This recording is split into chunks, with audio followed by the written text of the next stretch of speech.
as you make more music, so the new album, I'm the Problem. Mm-hmm. As you make more music, because you have been so like prolific, I think that's the word. What does prolific mean? I think that's the right word too. Okay. But I don't know if either one of us should be. If there were the dictionary guys. yeah, dude, definitely. It's like producing much fruit. Yeah.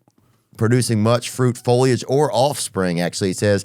I ain't been that prolific in that term, but yeah. Presenting one plentiful, it says. Producing many works. But does it get tougher to like, okay, how do I not have a song that's similar to a song I previously had? Because when you have so many songs, does that get a little bit tough, or what's that like? Yeah, I think it does. You know, like, has there been a great song that's like you guys have put together, and then you're like, oh man, it's just a little too close to this, or? Well, for this album, I feel like I just didn't let it get to that point. You know, if at least if I was a part of writing it, you know, I can't remember exactly how many ones I was and wasn't a part of writing. But if a song came in from as a pitch, I kind of knew immediately. I was like, oh, these people are writing. This might have made my last record, maybe, probably not. But, you know, it's like that's what it felt like to me. Right. A lot of the pitches were that. Yeah, because I guess people are just going, they don't know where your next step is and who you are. There was a select group of writers that I kind of, you know, told a little bit what I was trying to accomplish, you know, and I feel like that really helped me find one of the sounds that's on my record.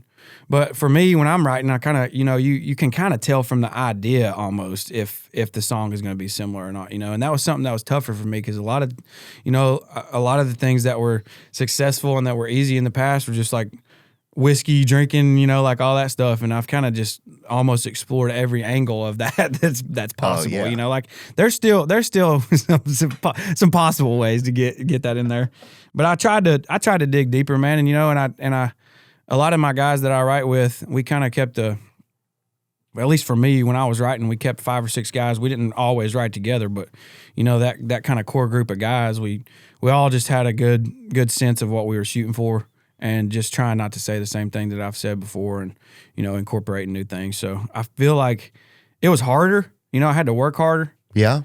Like, what do you mean, like finding new angle, like drop in? Yeah, just finding new angles and just thinking up ideas, you know, and there's, you know, or just maybe somebody had an idea and they brought it in, and I'm like, well, that's pretty good. But like trying to find a way to make it something different, you know, like sounds like that idea would have been on the last record, but maybe I can flip this or flip that into making it something that's more unique, you know. So just trying to dig deeper and not just saying, oh yeah, not just being content with something, you know. Oh just yeah, taking deeper. It easy. I feel like I have a pretty good gauge of you know what's good and what's not, but like it's nice to have another person in the room who will tell you straight up, you know, because especially when you do get to this level, people sometimes don't check you the way they should, you know. They'll just let you rock with it and, you know, whatever. Damn, dude. No, it's just interesting to hear you say that. I had a guy a few years ago. I had taken out a guy. We went to lunch, and he's married and we're both straight, but we went and had lunch together, and thanks for clarifying, man. But yeah, he's been like a manager of like some of the most popular comedians over time. And I was talking to him, he goes, well, you kind of have to evolve with your audience. He's like, if you know, going back to kind of what you said earlier about like, you know, some people probably present songs to you that would have been great an album or two ago. It's like, damn, that would have been, but it's like you evolve. Yeah, I mean, you can't blame, you can't blame them. Not. You know what I mean? You can't expect them to know what's in your head, what you're going to do next. Yeah, and they only have like the footprints that they've seen you leave so far make that they can even judge on. Right. Like I've heard Wasted on You. I've heard that 2.0 18,000 times, you know, in my inbox. A lot of them don't even make it to me because it gets snipped before it even gets to me. But yeah, I've heard plenty of them, you know. Oh yeah, so for sure. Like, I understand it, but you know, you can't settle like that. Yeah, yeah. But you also don't want to go too far either, because then your fans are like, oh, dude, you know, what's he on? Chris? What's his name? Chris Gaines? Is he just taking a lot of mushrooms or something? You know, like you can get that guy too. This manager one time he goes, one thing you have to evolve with your audience. If you try to hide that you're evolving or that you're growing, because your audience also grows, right? Yeah. So he's like, if you try, it can be a trap sometimes to try to just fit your current feet back in your old footprints. And I just thought it was interesting to hear somebody say that I'd never really thought about, because sometimes you're like, oh, this worked and I got to stay right here, but you're not there anymore, you know? Yeah. And I mean, even if it's just subtle changes, it don't have to be like huge things, you know? Yeah, you don't have to come out and do like a Mozart style. Right. You know, like my last album, I had plenty of trap beats and stuff like that. This time I was like, hey man, let's tone that back a little bit. I'm tired of it. I'm tired of hearing it. So if I'm tired of it, they probably tired of hearing it. You know, so just like certain things that you can still get that same swag or you can accomplish certain things without doing the same exact thing. You know? So it's just simple stuff like that in some cases. Do you feel like you've always had a pretty good like instinct about that kind of stuff? Like, is that something that you think you really have? Like, you kind of can feel? I like to think so, man. I feel like I can tell when something's getting tired, you know? And yeah, I don't. That's a gift, man. Yeah, I guess so. Maybe God gave me that. I don't know. But I've also learned from people in my you know that I've been around for the last 10 years who I feel like I've learned from and that have helped me with that as well. You know, I don't think I was just I think I had a knack for it already, but I think I've, you know, developed it and learned from people as well. So yeah. So you got the new album coming out. Is there a moment where you feel that the album is finished? Is there a moment where you're like, I just can't, this is far enough? Could you keep going on an album? Like, could you keep fine tuning it forever? Yes, for sure. Yeah. So that's a real possibility. You can overdo it? Yeah. Ah. The powers that be will give you a deadline if you want certain things to happen, you know, like, do you want your vinyl to be out to be ready by when the record's ready? You know, things like that. So you they give you a buffer because they know you're not going to have it in time. They got a buffer for the buffer. They got like a 8-week buffer, I think, that they put on me.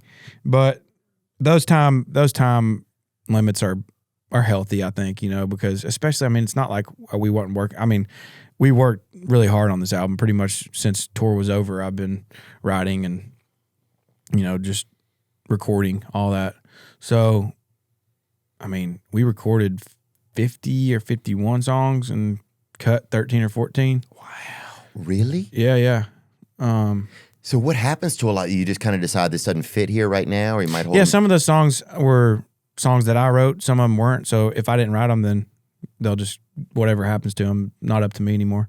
And then if I did, you know, who knows? I might make a side project of something if something that has nothing to do with my name. I've always kind of wanted to do that anyway, you know, just kind of figure out a way it wouldn't be my voice. It wouldn't, I don't know how you do that. I'm sure there's all kinds of ways to go about it now, you know, these days, but. Oh yeah. But not be my name, not my voice, not be any kind of style of music that I normally do, you know, just to see what happens to it. Yeah. It might be like house music or something, you know. Oh, I don't know. that'd be pretty sick, dude. Yeah, dude, if you had house music. I mean, people would, if they saw my name on it, they would, I don't want it to have my name on it. Right. I want to just see what happens if it just gets put out into the world. You know, maybe I'll like put it on a story or something of whoever it is, you know, Dream Jacker or whatever the team is, but whatever the name of the guy is. Yeah, dude. Wet Dream Jacker, that'd be mine. Dream Jacking currently. I mean, me and my buddies were talking about this topic the other day, actually, and I don't know. It might actually happen. Putting out something secret, low key. Yeah. Creating something. Yeah. Well, I bet, because that's an interesting thing. It's like once you kind of have made a name in one space, it's kind of hard. You can't, you know, you almost have, if you want to get a real test of what people think of something, you kind of have to secretly do it some other way. Yeah, but it wouldn't even be similar to the type of music that I'm doing. Totally understand It would be nothing even close to what I'm doing now. It would be like, I mean, I like house music a little bit. Yeah. So I'll listen to it working out or driving or stuff, you know, like melodic stuff. I like melodic Rufus, stuff. like that kind of stuff? Yeah. Yeah, I like But Rufus. I feel like a lot of that stuff doesn't necessarily have a lot of words and stuff, you know. So maybe what if I took a song of mine that didn't make my album, but it's got a story, it's got all these things, you know. What would people like that? I don't know.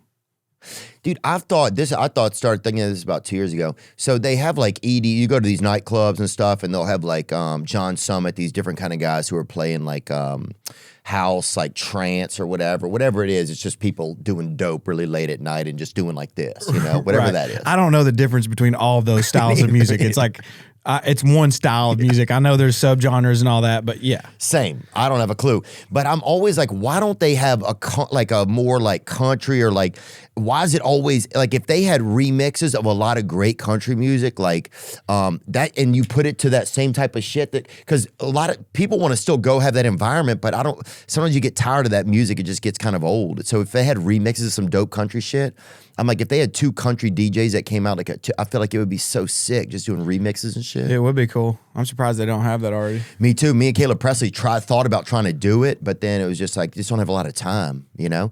And that becomes something too, is like there's things you want to do and you just don't have enough time, you know? Yeah. Yeah. And that's smart for you to realize that. I mean, it'll be like, well, I'm going to quit my job. It pays all my bills and, you know, go be a mason. It's like, well, maybe don't do that. Yeah.